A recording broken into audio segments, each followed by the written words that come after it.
Again, I know I just asked you this, but I'll kind of ask it on the record now. About how long ago did you leave Venezuela? It was about 2014 when my son was 1 year old. I couldn't stay more because I was in a point where if I didn't have diapers and we couldn't buy them, or anything, and I had to hey, I have milk, do you have diapers? So we started trading things to try to survive, and I just didn't want to put my son through all of that, so I thought that the best thing was trying to leave. Okay.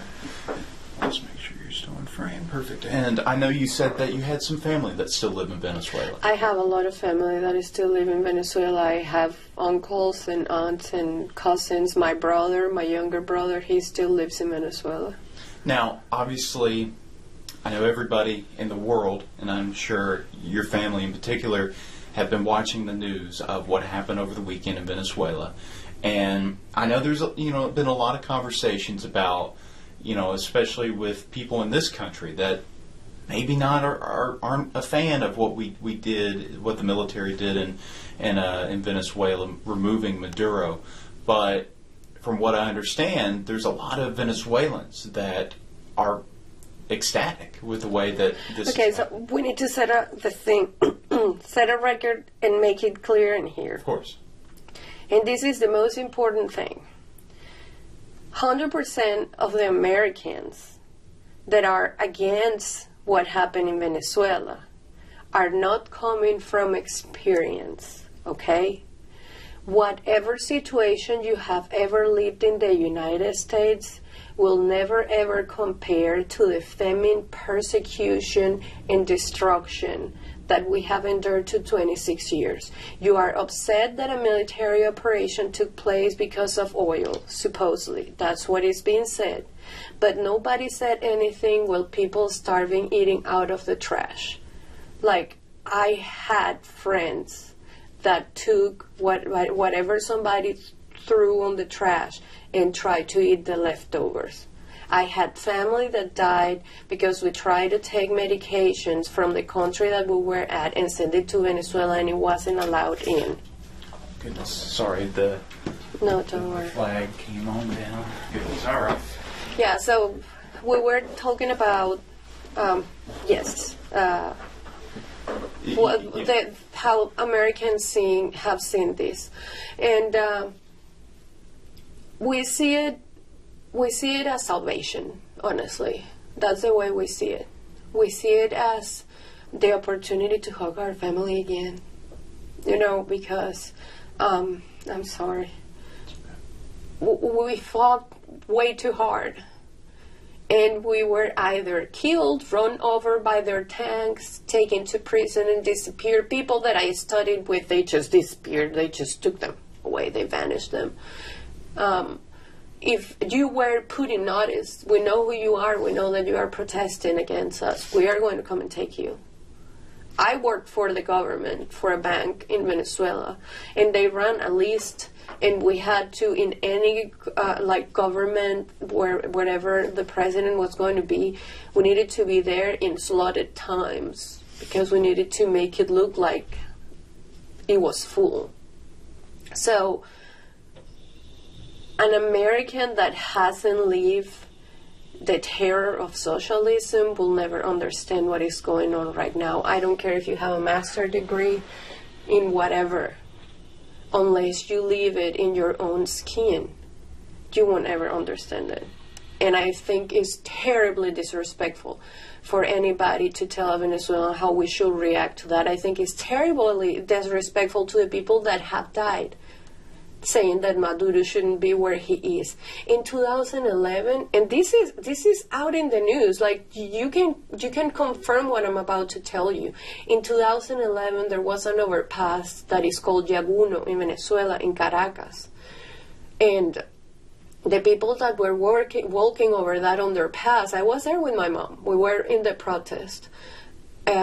We started to get shot at from the top, and the order was that anybody that was wearing the flag as a shirt or anything, we were to be shot. And one of the people that was shooting down at protesters, at Venezuelans, was Maduro. He was one of the people shooting down.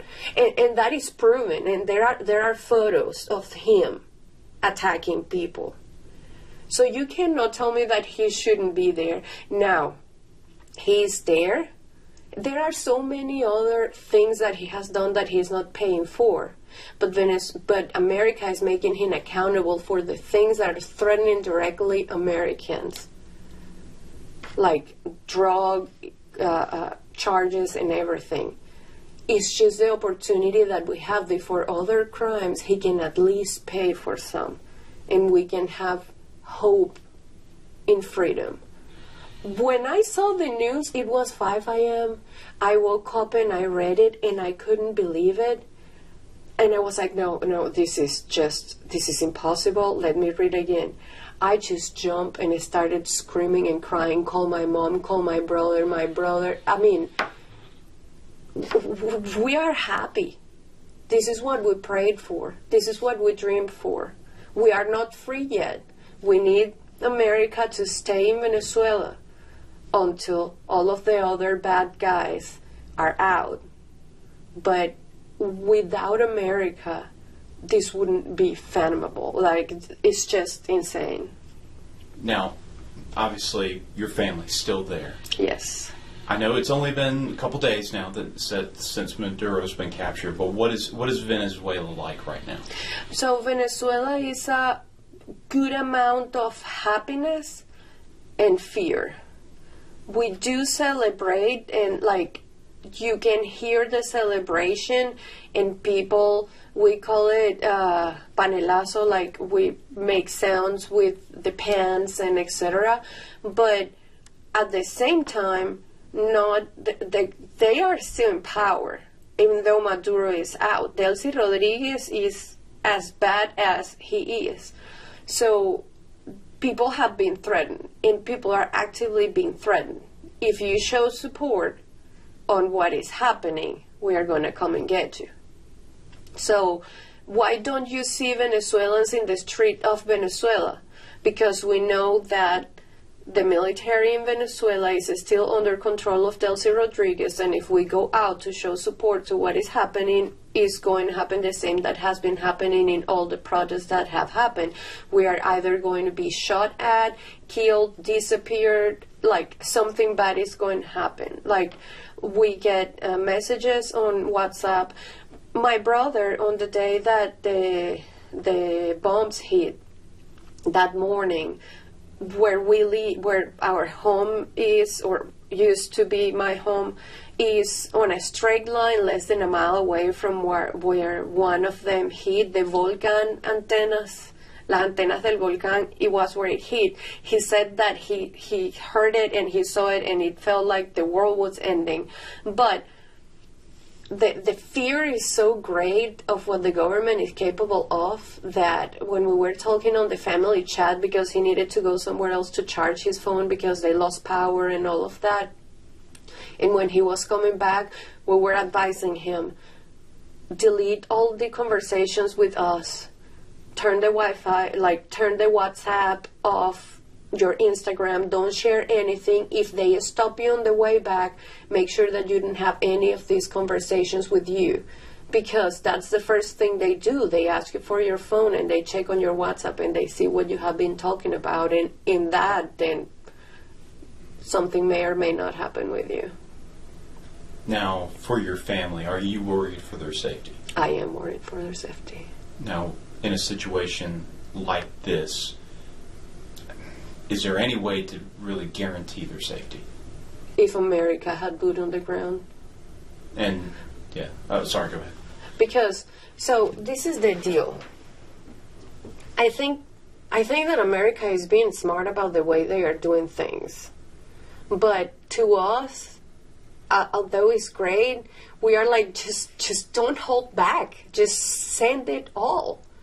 Because it's like, you just step on the head of the snake and you have it step down. If you move your foot away from the head of the snake, it's going to come out mad, biting all of us. So the danger is still present and fear is still there, but we have something that we haven't had in decades, and that is hope. Because our hope is that they are not going to come and remove him and then go away like, oh no, yeah, it's fine, we just take him because of what he did. No, our hope is like, if you go away, they will still traffic drugs. They will still do all the things they are doing. So we are hoping for change because of the presence of the United States. Now, we need to set the record straight. Venezuela had her golden years in the 70s and the 80s. Venezuela's oil industry was run by United States, by American companies, by Americans. Americans built schools, Americans built infrastructures and roads and everything. My grandfather worked alongside them. Like, this is not like, oh, America wants the oil of Venezuela. I mean, of course, Russia, Iran, like, all of them also want the oil, but the difference is what is being used for. When Venezuela was in its prime, it was the United States. We have words in our language that are an adaptation of Americans. Like, watchman is the guy that stand watch. We call it watchman. But it's because we were so close with the Americans in the 70s that were all the companies in the western part of Venezuela that were running the oil industry and its peak of the best that we became like one. And then what happened? In the late 80s, Carlos Andrés Pérez, that was the president before Chavez, then he decided to nationalize it. And that's when some of the companies started to leave the country. After that, after a few years of Chavez in power, then he decided to 100% nationalize it, but he didn't do it in the way that should be done by repaying the investments or setting the record straight with the companies and sending them out. He expropriated the companies and became Petróleos de Venezuela. What happened? Total chaos, because not a single Venezuelan was prepared to work with the oil companies that they were left with. They didn't know how to work with their refineries. They didn't know how to work with the companies themselves. And that's how we came from being the biggest country in oil to literally produce less than 18%. We produce less than Colombia. It's just insane. We can't even refine our heavy oil. That's why Iran has to help us. It's just insane. It's a lot that goes on. So when somebody says, oh, America just wants the oil, take it. We just want food. Take the oil. If Russia and Iran and all of those countries are taking it already, Cuba, please, America, take it. Welcome, Americans, please. We just want to be able to have a life so we can pay for it, so we can live, so we can eat. People say, oh, it's going to be the 52nd or whatever state. Heck yeah, I'll dance the YMCA. But because my family will have food on their plates, because I will be able to go and hug my brother. I haven't seen my brother in so many years. We are considered traitors because we left our country. Our passport means nothing.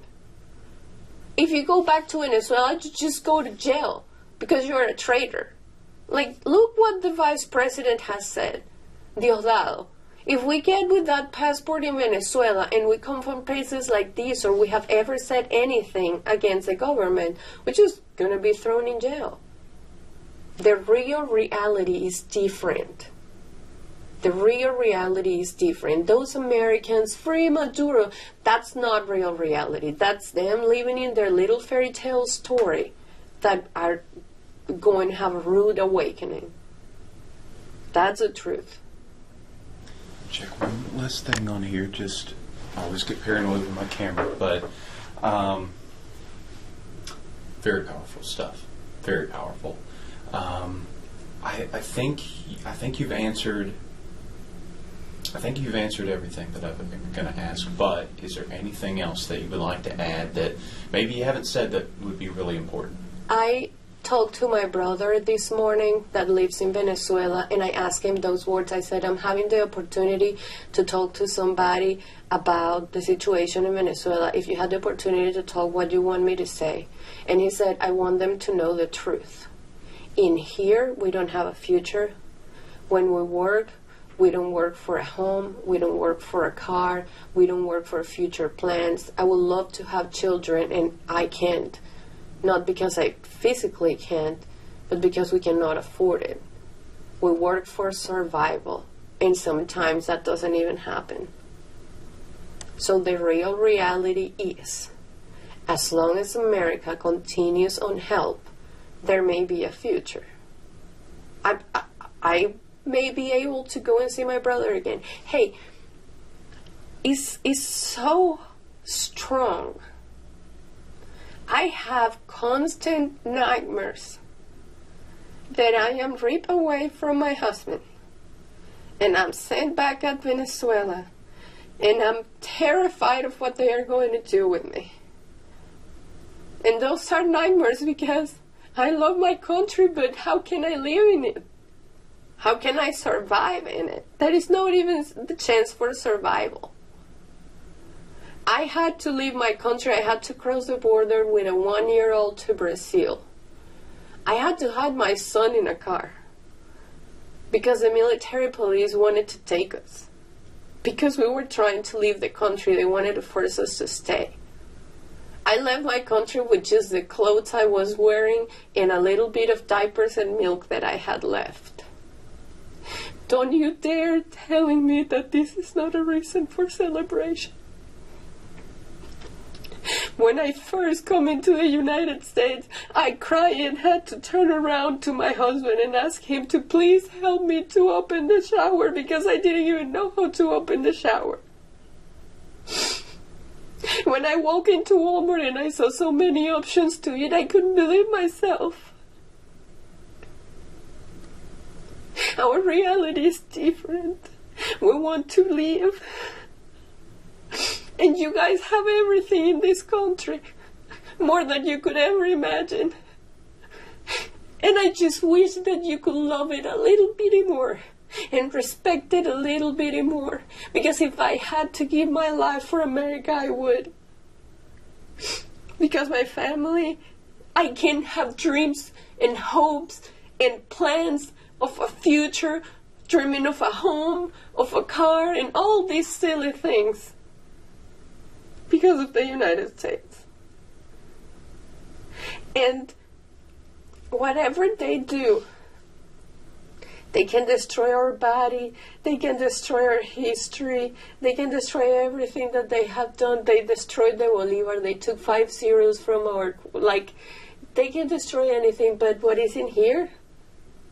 What is in here? The things that we lived through, that we survived through. They will never take it away from us. And there will be a day that as a family I'm going to go and hug them all again. And we're going to say that we make it. And that's because real men in uniform went and took that man away. And that is the truth. I'm so sorry. No, it's okay. Here, let me,